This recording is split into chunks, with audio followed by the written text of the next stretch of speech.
The Tea Biz podcast delivers tea news that you need to know.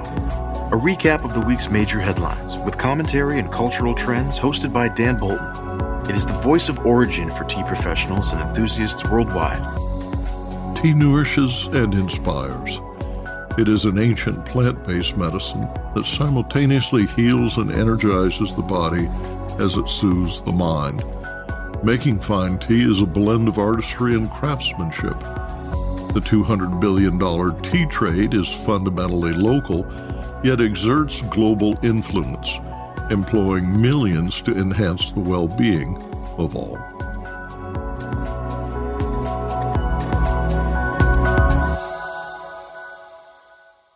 Hello, everyone. Here are this week's headlines. Japan's Ag Ministry is considering a stimulus to address a matcha shortfall. Tea's unexpected role in water purification, and caffeine intake rises as consumers opt for coffee.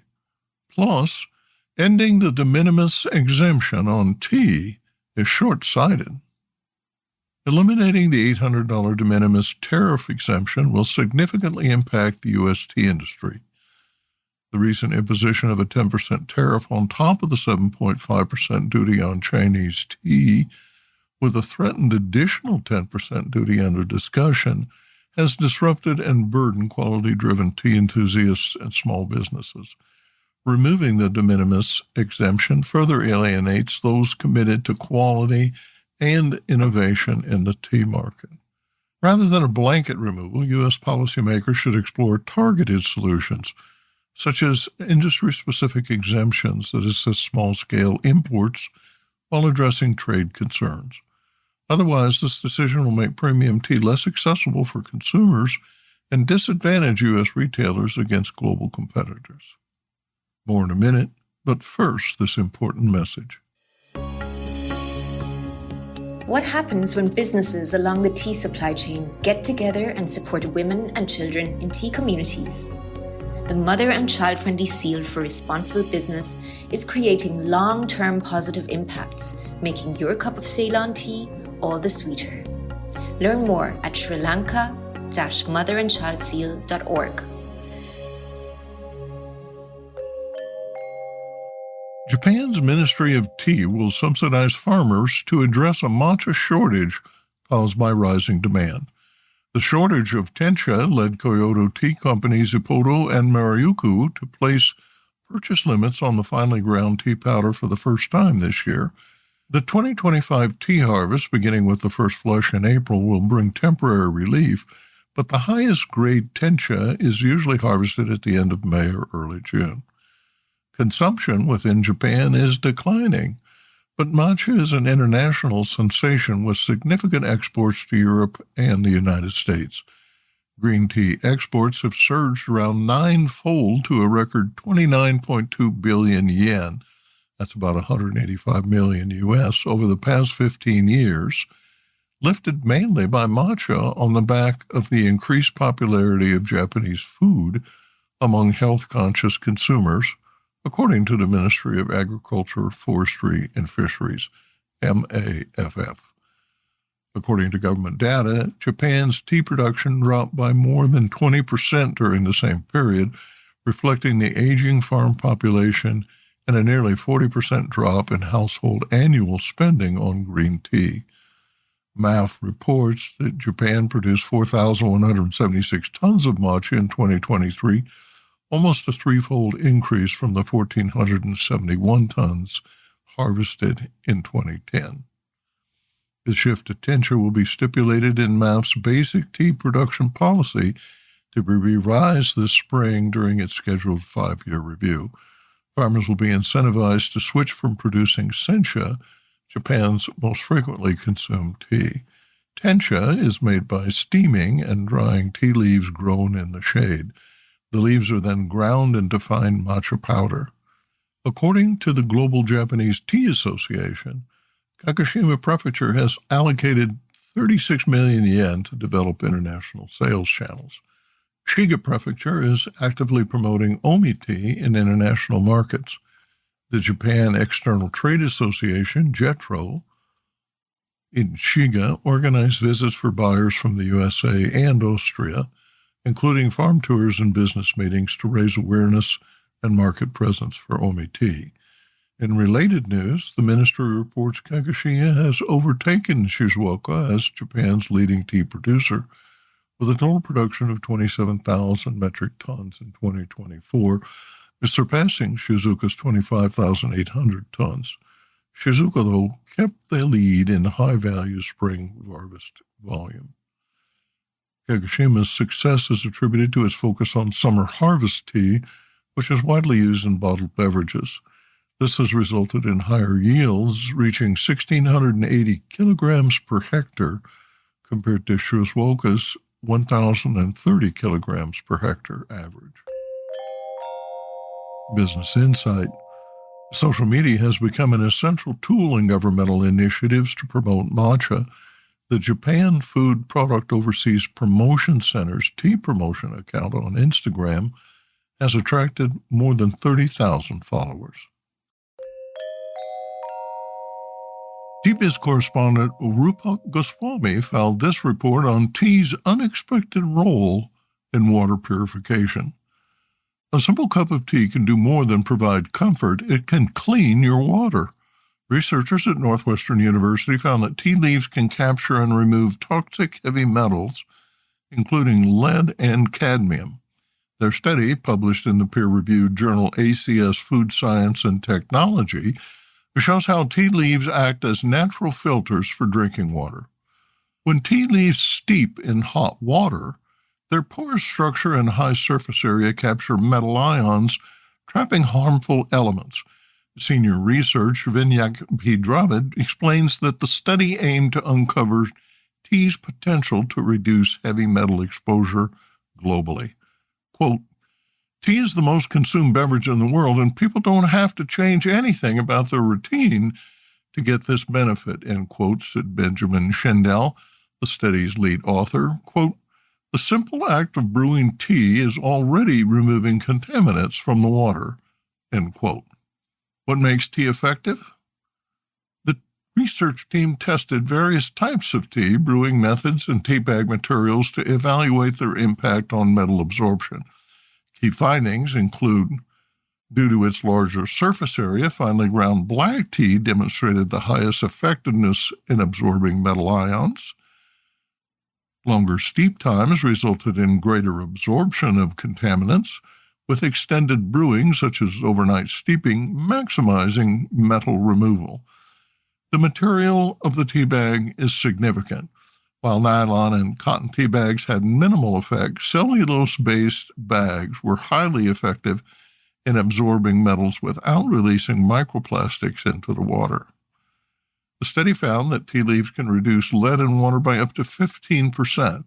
While not a substitute for advanced filtration, tea's natural absorption properties can help reduce heavy metal exposure. Quote, drinking an extra cup of tea daily could, over time, contribute to lower health risks associated with heavy metal exposure, end quote, Schendel noted. This finding also offers a potential explanation for observed correlations between high tea consumption and reduced rates of heart disease and stroke. Although tea isn't a substitute for water purification, it can enhance water safety. Future research will explore how other plant-based materials affect contaminant removal, possibly leading to new filtration methods. Researchers aim to inspire more studies on natural substances in water purification. Tea is more than a beverage. It's a simple tool for a cleaner, safer drink. Coffee now represents 70% of total caffeine consumption in the U.S., an increase of 15% since a 2010-2011 survey. A recent update of that study involving over 49,000 U.S. adults indicates that although fewer individuals consume caffeinated beverages, those who do opt for stronger doses. Tea drinking appears to be on the downswing. There was an over 50% decrease in the proportion of all caffeinated beverage consumers who reported consuming tea between the most current survey and the 2010-2011 survey, writes study author Diane Mitchell of the Institute for Advancing Health Through Agriculture at Texas A&M. Despite this decline in tea drinkers, adults in all age categories who drink tea have nearly doubled their caffeine intake. Thus, the tea drinkers that remain significantly increase their tea and caffeine consumption.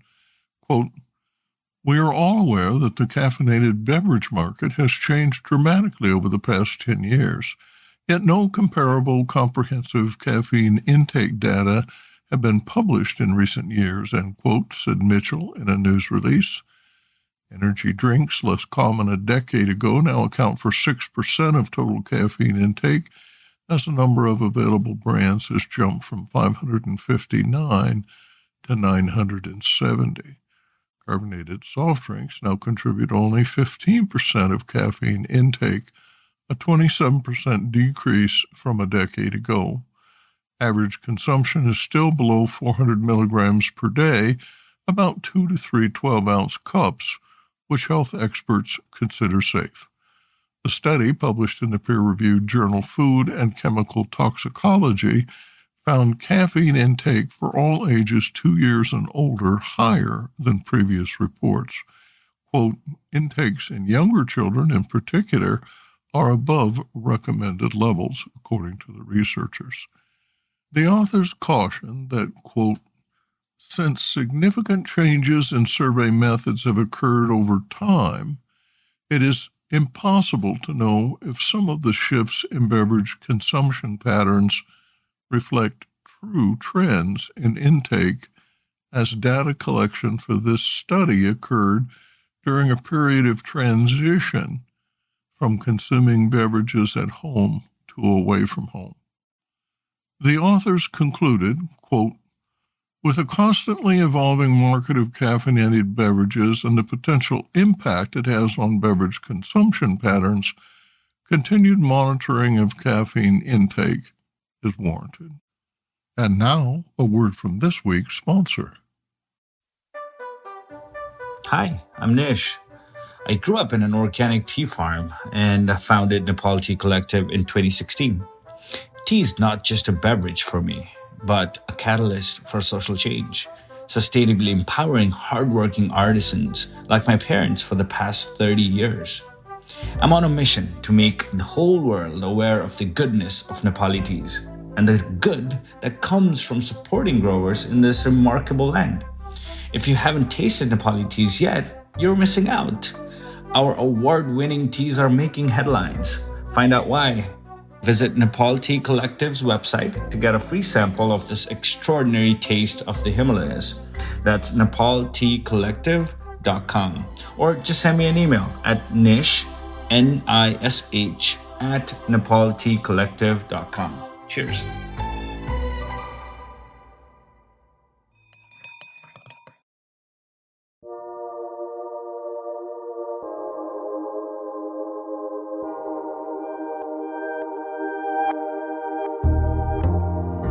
Eliminating the de minimis exemption that currently permits duty-free imports under $800 will have far-reaching consequences for the U.S. tea industry. This policy has benefited specialty tea importers, retailers, and consumers sourcing from wholesalers in China and Hong Kong, as well as tea gardens selling directly online.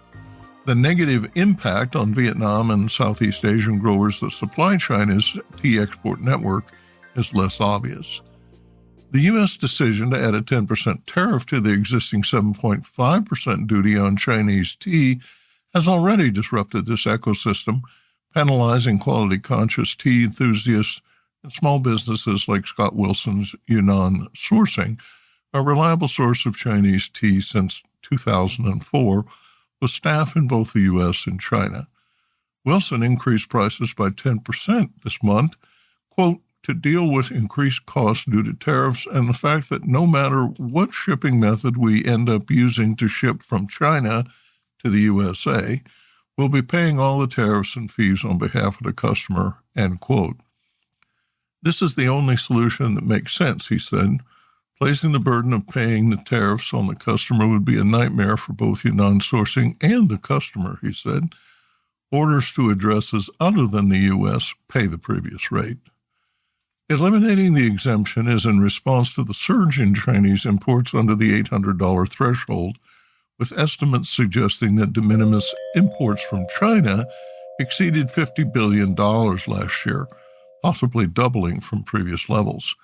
While addressing trade imbalances and security concerns may be a priority for U.S. policymakers, applying broad measures without sector-specific considerations will only damage industries reliant on small-scale, high-quality imports.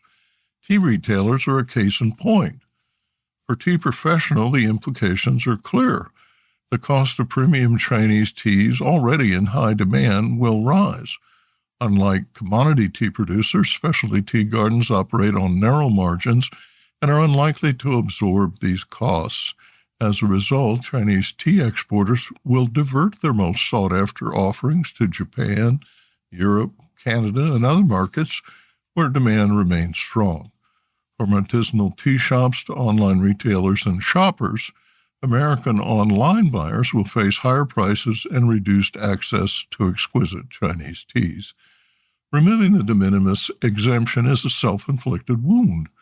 Given that the U.S. tea cultivation is minimal and primarily focused on niche markets, the exemption will not boost sales by domestic producers. Instead, it alienates customers and businesses committed to quality, innovation, and the direct trade relationship that defines the modern tea industry. Rather than a blanket elimination of the de minimis exemption, U.S. policymakers should consider targeted solutions, such as industry-specific exemptions or revised duty structures that support small-scale artisanal imports while addressing legitimate trade concerns. Otherwise, this decision will only push premium tea further out of reach for American consumers, leaving U.S. retailers at a disadvantage while global competitors reap the benefit.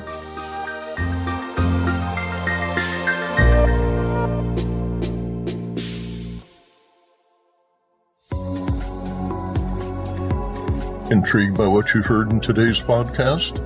Would you like to learn more from our global network of tea biz journalists and tea experts? Remember to visit the Tea Biz website for more comprehensive coverage. That's www.t-biz.com.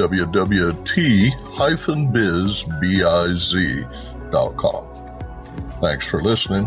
Farewell till next week.